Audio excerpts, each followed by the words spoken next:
So we're going to cover three sections at once, sections 1.1 to 1.3. And so essentially we're going back and doing the chapters we hadn't done after we'd done the review section. So we're going to go back and do those. But there's a good reason why I wanted us to do factorization first. First of all, it's a bit more difficult, so I wanted to focus on something more difficult at the beginning of the course. And we're going to use it actually to solve some of the problems from chapter 1. So chapter 1, we're going to be solving what are called equations, and mostly linear equations. So equations where the highest power of x is 1. Okay, so very simple. And we're going to be told, for example, so I wrote it down, solve 4x plus 16 equals minus 4. And what does that mean when they ask us to do this? It means we want to find all numbers, and there could be more than one of them, so that when you replace x with those numbers, 4x plus 16 is the same as minus 4.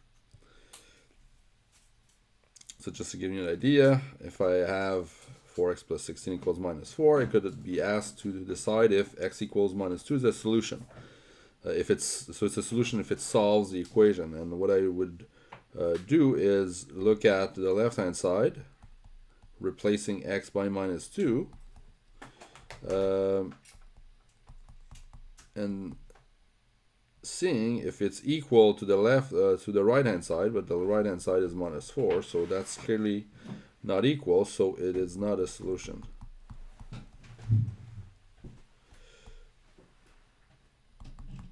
Could try the same with 0. 4 times 0 plus 16, well, that's 16. That's still not minus 4, so it is not a solution.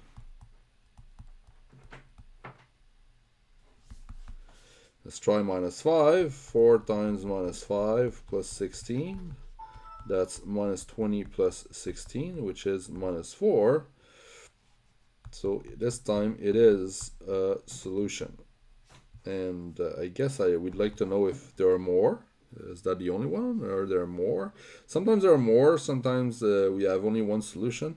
In fact, you'll see that for equations where the power of x is the largest power of x is 1, there's a unique solution. There's only one of them.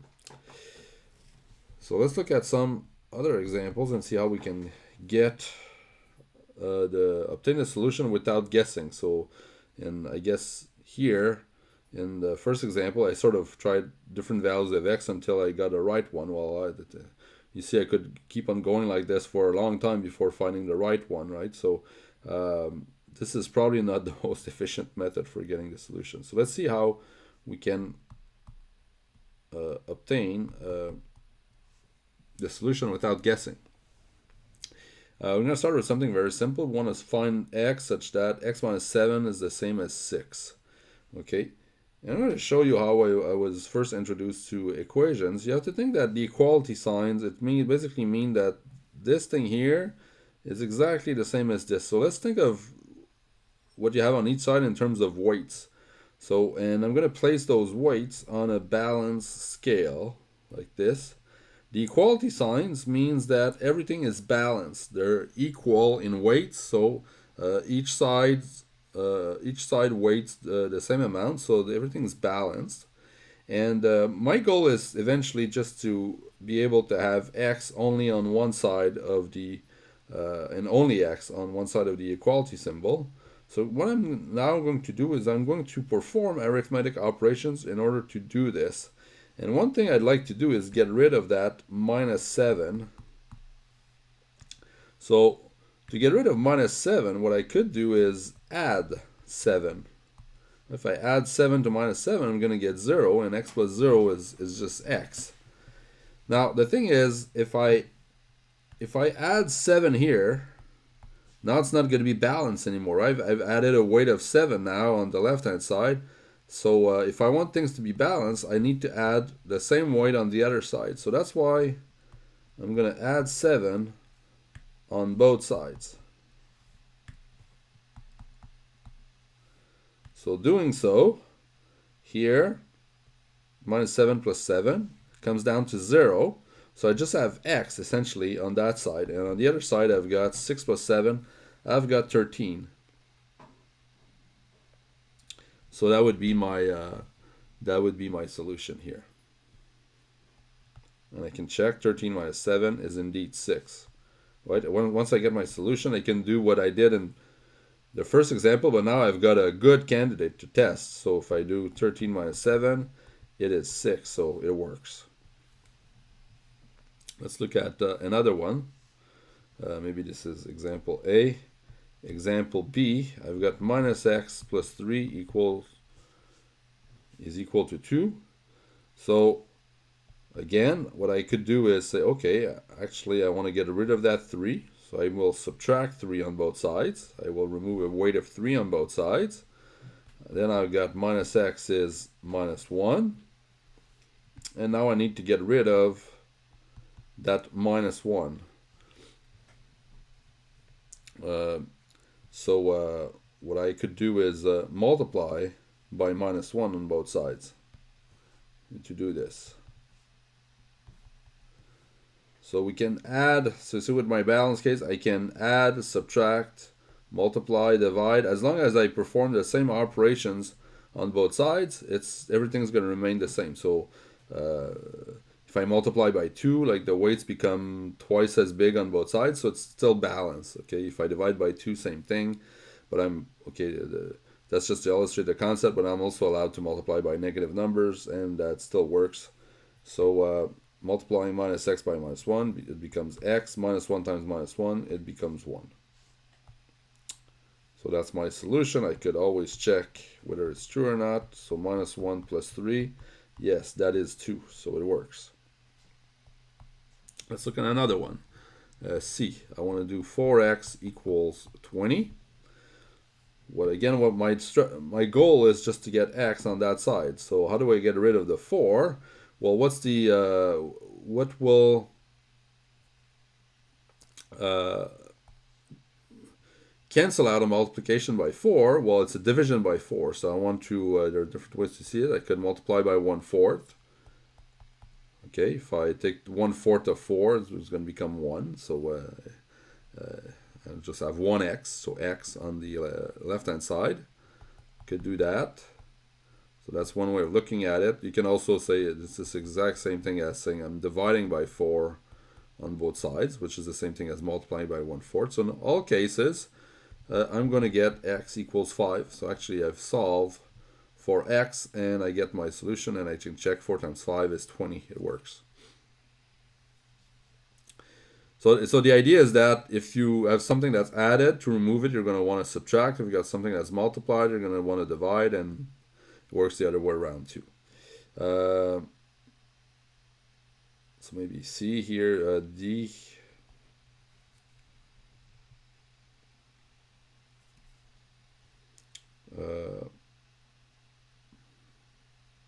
So I've got now 4x minus 7 is equal to 6. So I'd like to just have x on one side. So maybe a first step is to get rid of the 7. So I could do 4x minus 7 plus 7. So add 7 on both sides. So I get 4x is equal to 13. And get rid of the 4. If I get rid of 4, I'm going to divide by 4 now on both sides. So that means that x is 13 over 4.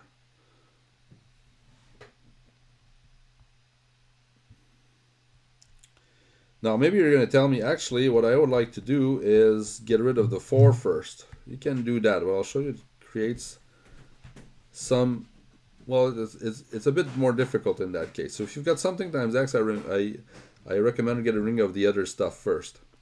But let's say you do want to get rid of the 4 first. So what do I need to do to get rid of 4?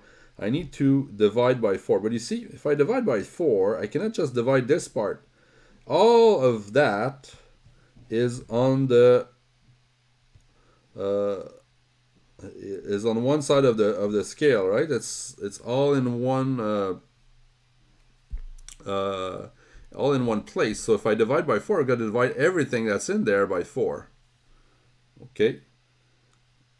So it's in one of the plates of the scale. So I'm gonna divide everything that's in that plate by 4 and divide everything that's in the other plate by 4. So what I need to do is divide everything by 4. Okay. I cannot just divide one little part by 4.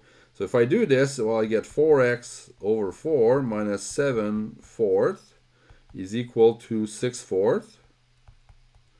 Okay.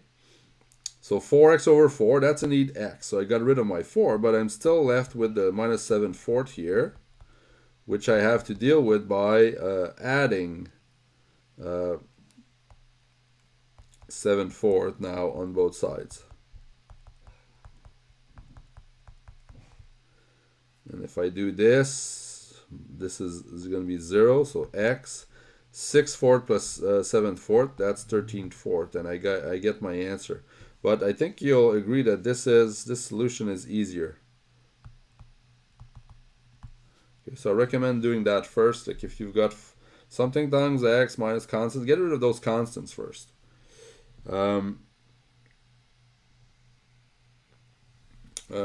Another one, where am I now? dE.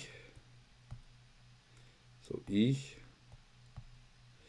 Let's say I've got 2x over 5 minus 8 equal to minus 2. Okay, I'm going to apply my strategy where I get rid of the minus 8 first. I don't want to get rid of the 2/5 first. I think that's going to be more work. So 2x minus 5. And I'm going to start skipping some steps. You see, to get rid of the minus 8, I'm going to add 8 on both sides. So minus 2 plus 8, 6. Okay, so there's no need to write that intermediate step. Once you get comfortable, you don't need to write that step down. Plus 8 plus 8. Like that. So you can do that in your head if you want to once you get good at it. But maybe at the beginning, please write down those intermediate steps so that you can get used to it. For example, so a step like this, you can write it down, but ultimately you can remove it. 2/5, right? I'd like to get rid of 2/5. I could try to get rid of 2 and 5 and the division by 5 after, right? So to get rid of 2, I need to divide by 2. To get rid of the 5, I need to multiply by 2. So actually, I'm going to do that in one shot. Okay, so you have to think that 2x over 5, right? That's exactly the same thing as 2/5 times x, right? So I often get students writing 2/5 times 2 over 5 times x over 5. No, though, that would be 2x over 25. Okay, so that's not the same thing at all. So the 5, it divides either 2 or x. It can't divide both. Like, of course, I could write x over 5 times 2. That's still correct, but the thing is that I tend to think of it as 2/5 times x because I want to get rid of the 2/5. So to get rid of 2/5, you multiply by 5/2. That's its reciprocal. So I need to multiply by 5/2 on both sides. So I'm going to get x is 5/2 of 6. So I could multiply things together, or maybe actually I can regroup things. See, the 6 and the 2 can be regrouped. That's actually 3, right? If I divide both of them by 2, I get 3, and now 5 times 3 is 15, and that's my final answer. And maybe it's worth checking here because I did many things. So 2 times 15 over 5 minus 8, that's 2 times 3, 6 minus 8, that's minus 2. Okay, which is fine. So that works. F is a bit more complicated because I've got a lot of like x appearing on both sides of the equation, and I've got brackets and stuff. So what I'm going to do is my goal is essentially I'd like to get only x on one side, right? So to do this, I'm kind of forced to first distribute so that I don't have any x inside a bracket, so that I can regroup my x's together on one side. So that's the first thing I'm going to do. Just expand, getting rid of the brackets. So 15 times 8, that's 80 plus 40, so that's 120, like that. And remember, I would like to have my on x on only one side. So what I'm going to do is I'm going to bring either the 12x or the 120x on one side. So I'd like to work with positive numbers. So to get a positive coefficient in front of x, I'm going to subtract 12x on both sides. That's what I'm going to do. So I wrote this down, but I mean technically you would just write it up or do that in your head. You can write it at the beginning when you're first dealing with these equations, but ultimately you probably don't want to do that.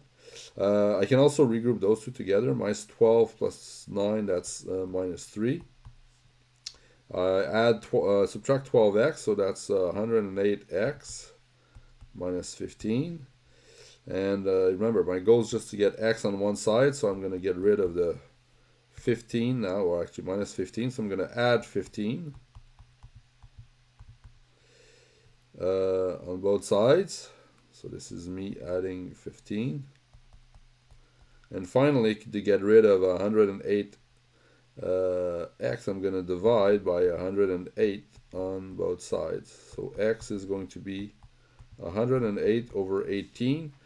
Probably want to reduce that if I can. Now, sort of know that 108 is 9 times 12. So this is, what did I do? X is a 12 over 108. It's the other way around. 12 over 108. And 108 is, is a multiple of 12. So I can divide both by 12.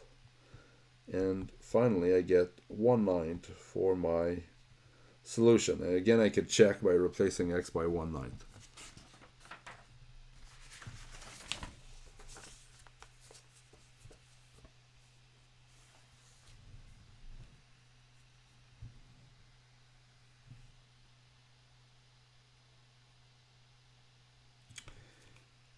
Maybe a last example that's kind of different here, using factorization. I can solve some equations using factorization. So imagine I'm solving this. Okay. What I could do is when I have some, it works only if I've got an entire expression equal to 0. Okay. What I could do is say, okay, let's factor the left hand side just to show you how that goes. I can take out a factor of 12, so that's minus 9x plus 1, and it's equal to 0. And now I've got things that are multiplied, and there's something that's true with numbers, is that if two numbers are multiplied together and they give 0, then that means that implies that either a is 0 or b equals 0. By the way, this is the symbol in math for implies. So it's always something that you put between equations. So this equation implies these other two equations. Either a is 0 or b is 0. So if I look at these guys, that's like my a and my b. So either a is 0, but I know it's not, it's 12. Or b is 0. So I get minus 9x plus 1 must be equal to 0.